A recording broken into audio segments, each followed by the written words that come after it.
Welcome back to Wuchang Fallen Feathers. This is part 22 in our trophy guide and walkthrough. And we are picking up at the shrine we were at in video 21. We're going to do a little bit of backtracking before we continue on, because I guess you can probably tell from seeing Bulio over by that door laying on the ground. We're about to go into a boss battle. So let's make sure we get everything in here cleaned up before we do that. Turn around and head back down the platforms, and you'll see on the left there's another section of platform that slopes down and goes to the roof of a building. Let's go down into here. There will be a large enemy inside. If you're lucky, you can sneak up on him and take him out with a poise break. And there's a whole bunch of people in here cowering. You do not have to take all these people out. They're not going to do anything to you. Pick up the item in that room, and when you come out on the opposite side, there's another item here. And then you can start walking onto roofs. Be sure to release this ladder before continuing. Make your way across the roof. Follow the boards. We're going to open up a shortcut door. Here, I'm just looking around to make sure there are no items, but this is not very confusing. Just go over here to open up this shortcut door. Just makes life easier. And once the door is open, if you go into here, you'll see that it leads back to the refugee camp.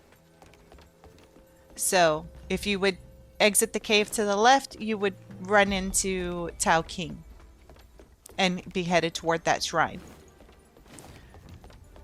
So anyway, once you leave the area, go back the way that you came, follow the boards, and before you get to where we drop down the ladder, you want to stop here and drop off the side twice. And a while back, we saw this purple item here. After the Lu Wengzhu fight, we're grabbing that item now. So get the Radiant Red Feather. There's nothing else down in this area. We can climb up the ladder and proceed to prepare for the boss fight.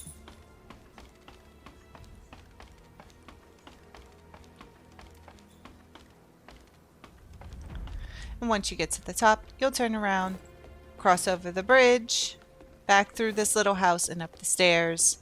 And that's going to bring you back up to the boards that lead to the shrine. So when you get to the top, just turn right. Now once you get up here, we're going to have to do some boss preparation. This boss is definitely tougher than the last boss we fought. So let's come over here. You're going to need clothing that mitigates lightning. I'm going to, because I'm very close, I'm going to use some of my red mercury that I have in stock so that I can get another upgrade, because I don't want to lose all of that red mercury if I die.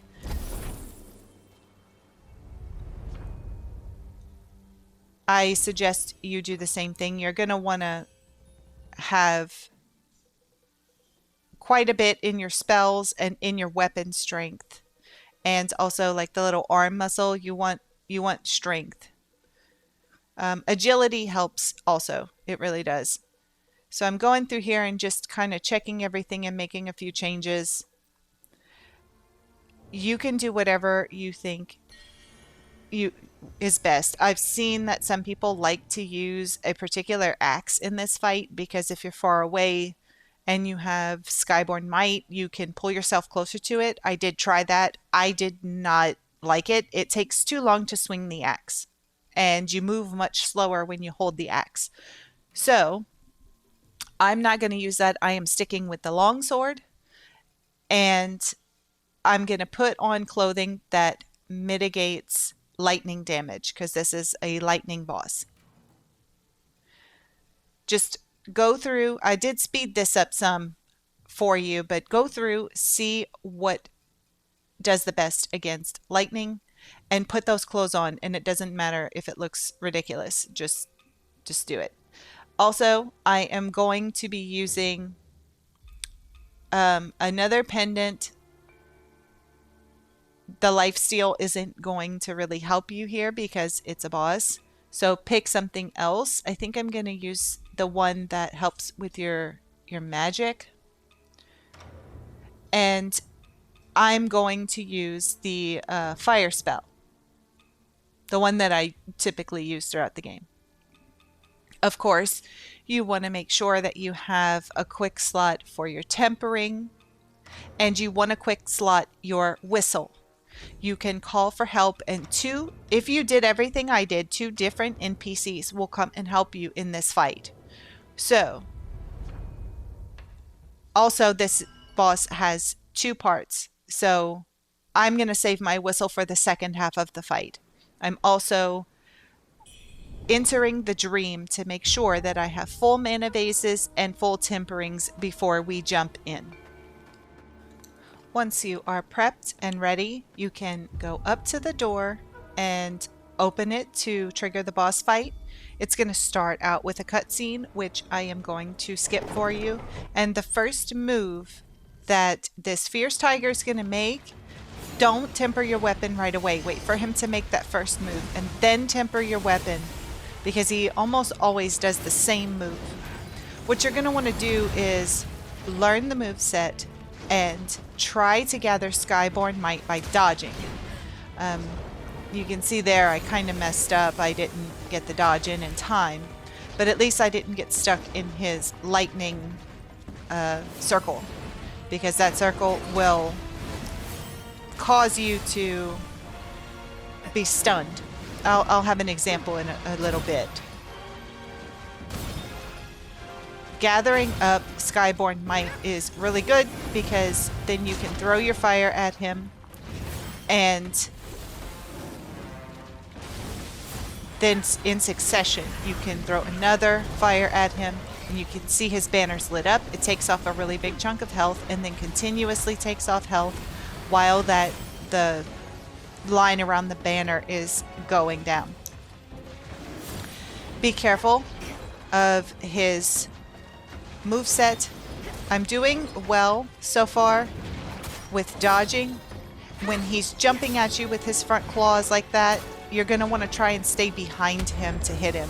Just be careful of this. This is what I'm talking about. You can get stunned in that lightning circle. You're going to get a lot of damage on him with the fire, but when you get the chance, try and slash at his back.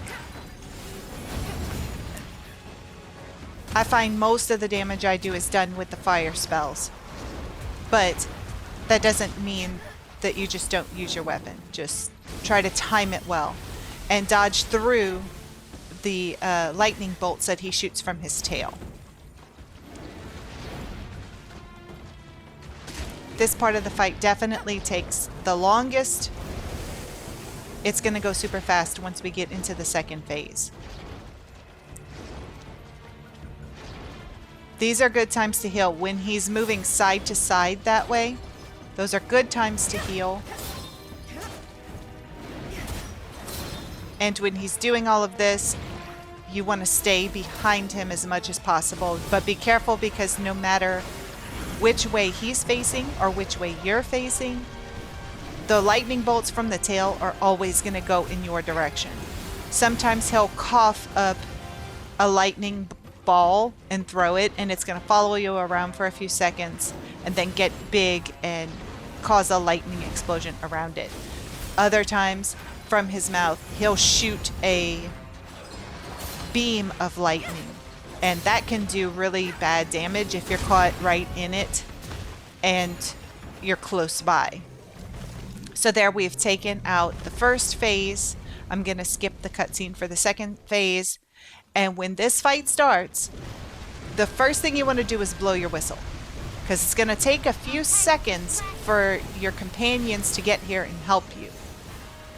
There they are. They just showed up. When they show up, you should be able to temper your weapon. And This phase is going to be very different. There's a guy on top of the tiger's back now that's kind of controlling him. I think the tiger's dead, and he's just like making the corpse move around. I don't really understand. But the other enemies are going to be very helpful in distracting the boss.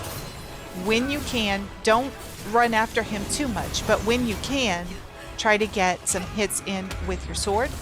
And of course, continue using your fire spell, or whatever spell you decided to use. It's going to be a little bit harder to dodge everything this time, simply because he's not going to only be coming after you. He's got 2 other NPCs to go after. But when he shoots the laser, that is a very good time to get some hits in, and you could possibly build up more spell power.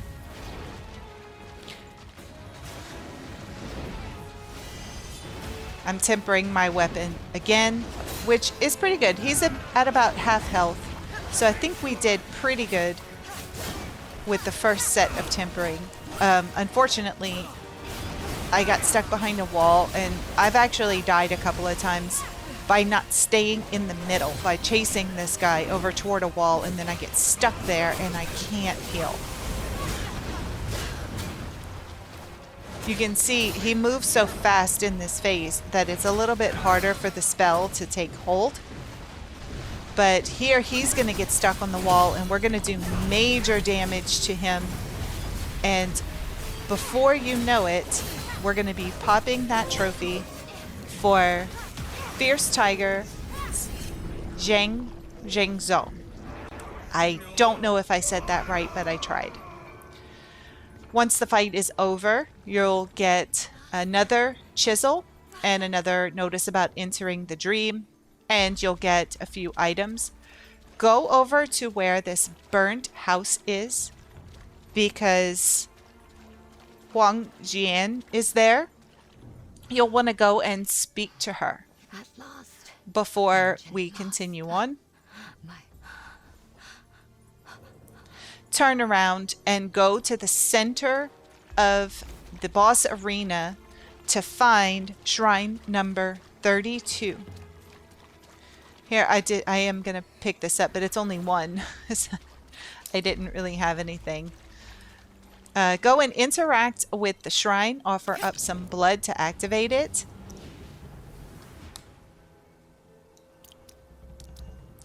And then you'll want to use the shrine.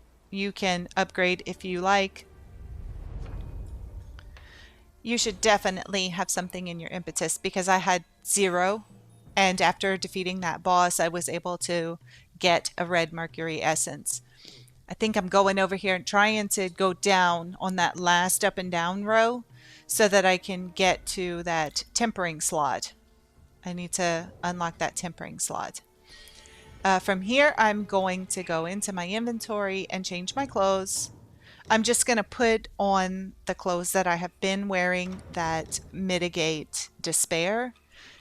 But you can put on whatever clothes you like, because what's coming up, it's pretty much just basic, and there's going to be a lot of interacting with NPCs, so you can wear whatever you like at this point.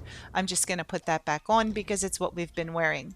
I'm also going to re-equip my Jade Pendant lifesteal, and at this point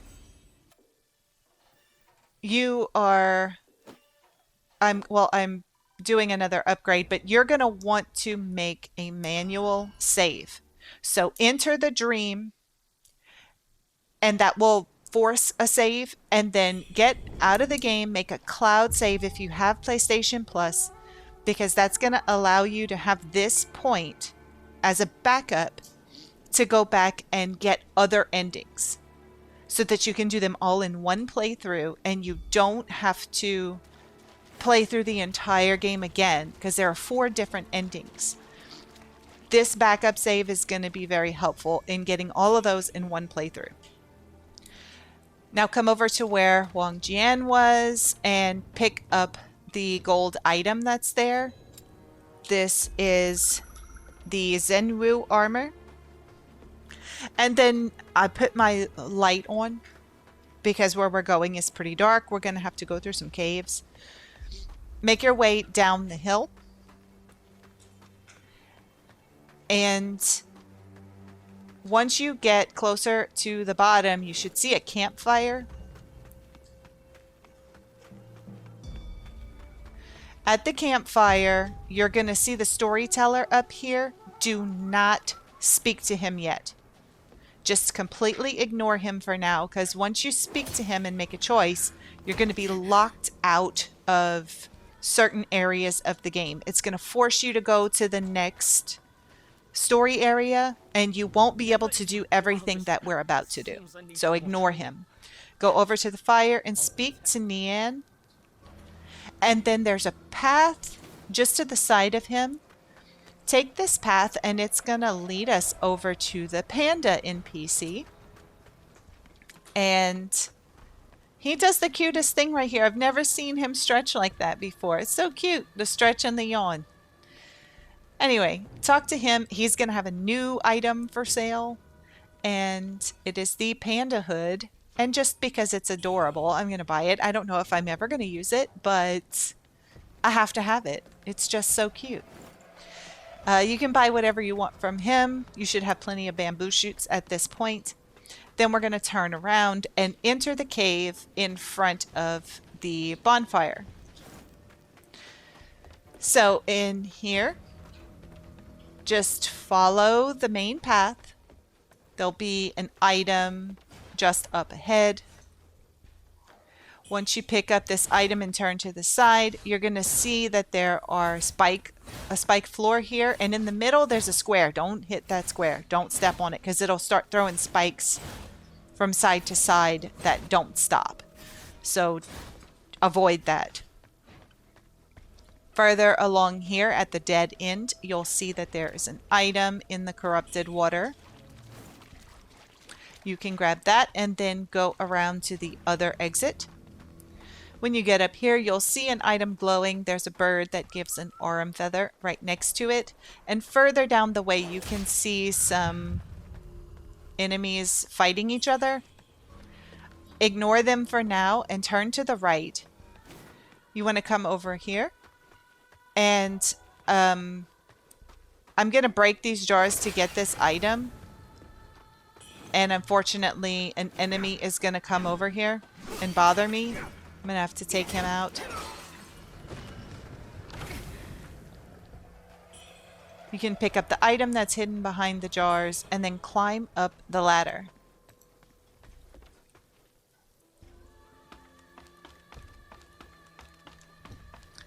When you get up to the top of this ladder, there's only one way that you can go. There's an item just in front of the ladder, but you'll have to go right and down the hill and then climb up another ladder.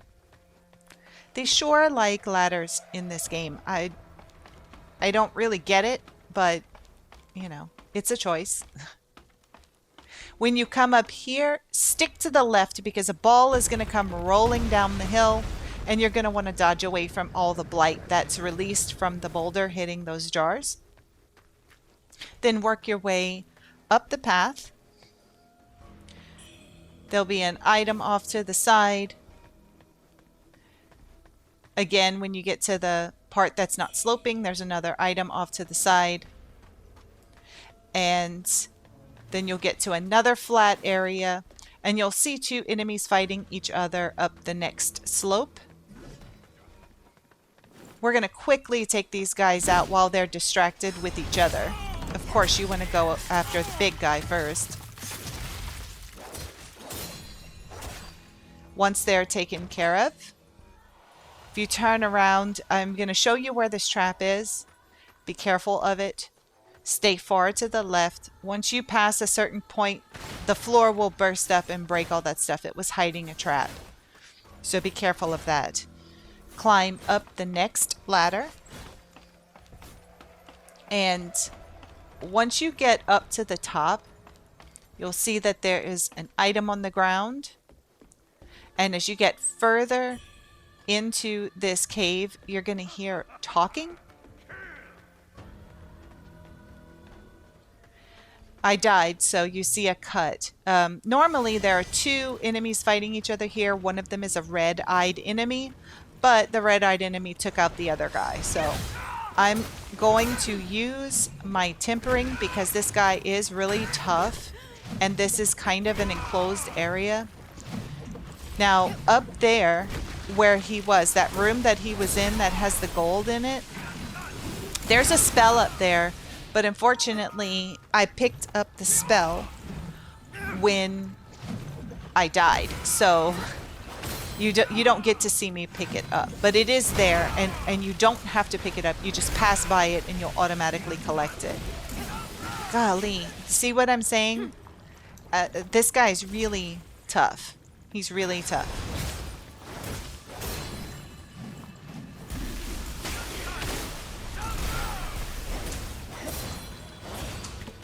Finally, we've taken care of him. He gives a radiant red feather.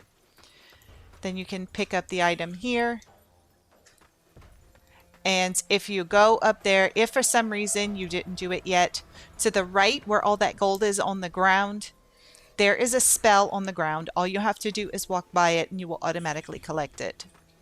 But that's all there is up there. You did get a red mercury essence from that red-eyed enemy also. So well worth it just for that.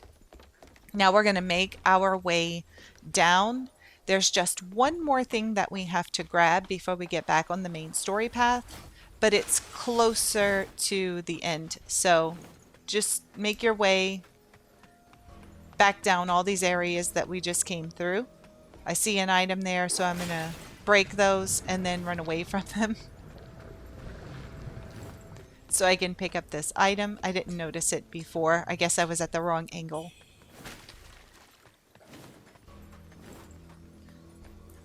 This is a really long pathway, but it's okay because this area itself is actually pretty short. Make your way down this ladder. And when we get to the next ladder, don't climb down the ladder. Drop off to the left of the ladder and you can pick up this item here on the side. You probably saw it earlier when we came in here. That's how you reach it. Just drop down on it. Now we can cross the bridge where all those guys were fighting each other. There's probably going to be one left. Maybe two. And then continue on down this main path. When you get to the end, there's a guy sitting down by some embers. Just take him out. And then you can pick up the item next to him. And when you come around this way, there'll be a staff-wielding enemy here. Just take him out from behind. He's not too much trouble. Then you want to go down the ladder.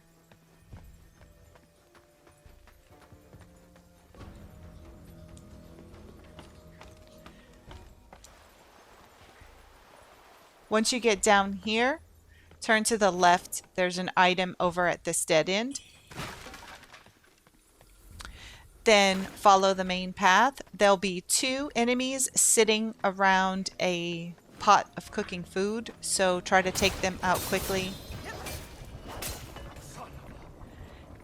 You can pick up the item off of the table. There's nothing behind there. It's just a drop off. So like where the item on the table was, there's nothing over there. It's just a drop off. You can check the corpse that's on the ground and then make your way down the hill. Immediately turn left. Don't go on the boards yet. Come over here and break this so that we can access that box. On the inside is a benediction.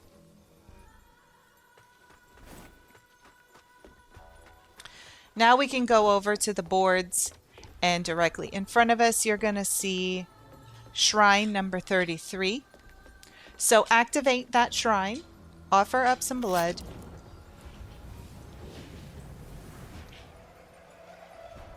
and as soon as that shrine is activated, we're going to fast travel over to the Reverent Temple. You can see that Xuanyangzi, I don't know I don't know if I'm supposed to say the X or if it's silent in the first letter in his name. So we're going to go pay a visit to Yangzi. He is inside the temple on the second floor. It looks weird being back here.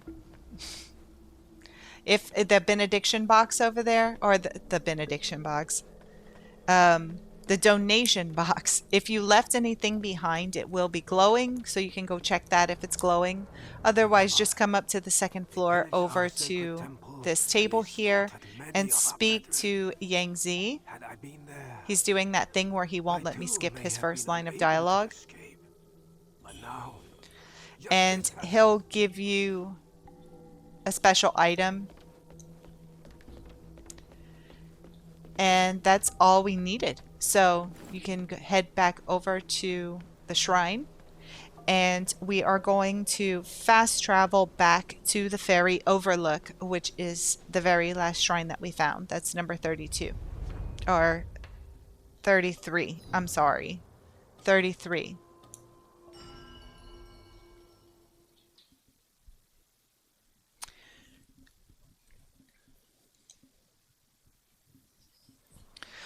Once you spawn into the Ferry Overlook,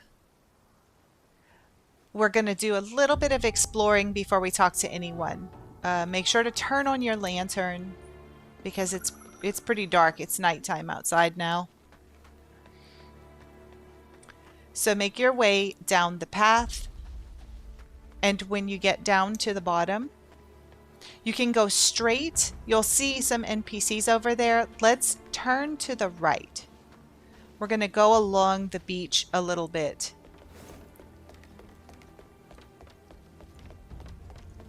When you get over here, you'll see in the sand there are some items. We're going to go down this path first. It's a dead end. There's only, I think, maybe 3 enemies. There's the one clam enemy, and then there are 2 dogs over here. You can take these out and then pick up any items that you see scattered along the way. Continuing on, there's more items over here, but there are no more enemies, so don't worry. These clams are not going to jump up and snap you. And that should be about it over here. So now we can head back over to the main area. There are a few items that are scattered around on the docks as well. So we'll be picking those up and speaking to the NPCs. So we're going to stay on the beach part. You can see that there's an item up here near the boatman. Don't speak to him just yet. If you come to the end, there is a bird with an aurum feather here, and you're going to see me struggle a little bit. For some reason, I guess maybe because there's a pole blocking the way. I can't toss the knife at him from that close, so I'm going to try it again, but surprise, this won't work either. So I'm going to have to go up even higher. This time it should work, and the only thing I can guess is that that pole is in the way. Once you take care of him, let's continue on the beach area. There are several items scattered around here, and it's going to bring us back up to the docks anyway. So, first, we want to speak to son Kewang. Just hear what he has to say, and he is super nice. Once you're done talking to him, further along the dock is Dingo. We're going to talk to him, and he picks up the conversation like we've been talking this whole time, and we didn't talk hours ago. So you can speak to him, and then we're going to continue along. You can see 2 NPCs down there, but we're going to hit them on the way back. Here, I'm just looking around for more items, but there really isn't anything over here in this area. So continue along the path, going further down on the dock. you'll see there's an item glowing here on a box. And then a little bit further up, sitting on the ground, is the child in the jar. And you want to talk to him. He'll give you a bamboo shoot. Continue on, and all the way at the end in the corner, you're going to find Jade Pendant number 25. That's very important. Don't forget to grab it. On the way back, we're going to stop and speak to Shen, Yangping. That's the father. So you can stop and speak to him, and he'll say that Shen Jing'an doesn't want to come. She's waiting on her friends, and he'll give us some mercury. So go and talk to Shen Jing'an also, and you'll get the opportunity to hand her Glut's token. And she'll be really sad, and I do feel sorry, but we don't know what's up with Matchstick yet, so she's still probably hanging on to hope for Matchstick. But once all of that is done, you're going to want to run all the way back to the shrine and rest there, re-enter the dream. Because once you do that, some of those NPCs are going to disappear and they're going to leave important items behind. So before we leave on the boat, we want to do this first, so that we don't have to backtrack later or possibly miss these items. Once you re-enter the dream, just head back down to the docks where we were.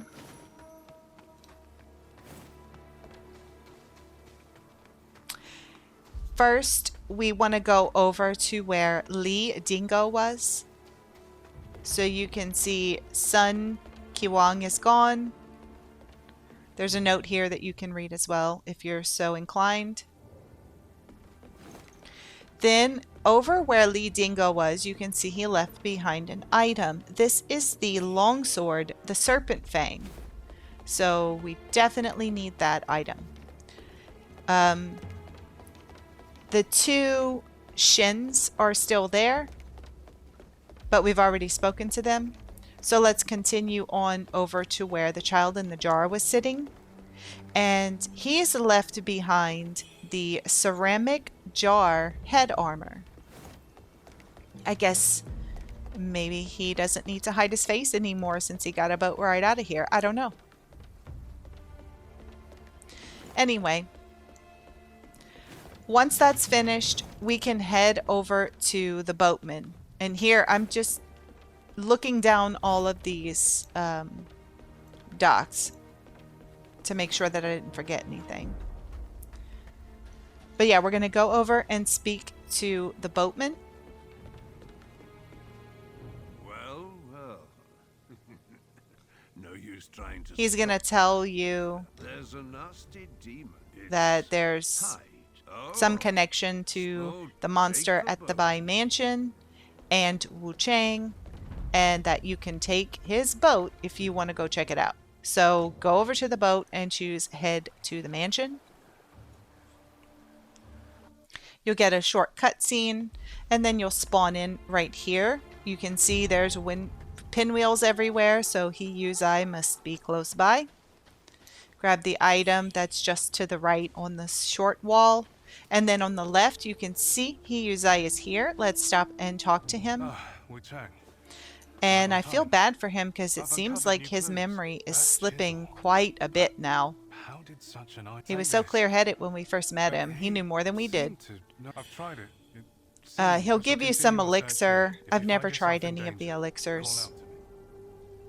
And then you can go and activate this shrine, shrine number 34, and that's where we're going to end this video. So thank you all so much for watching. Please don't forget to hit like and subscribe, and join me back here for part 23 tomorrow. Until then, Khajiit always has wares.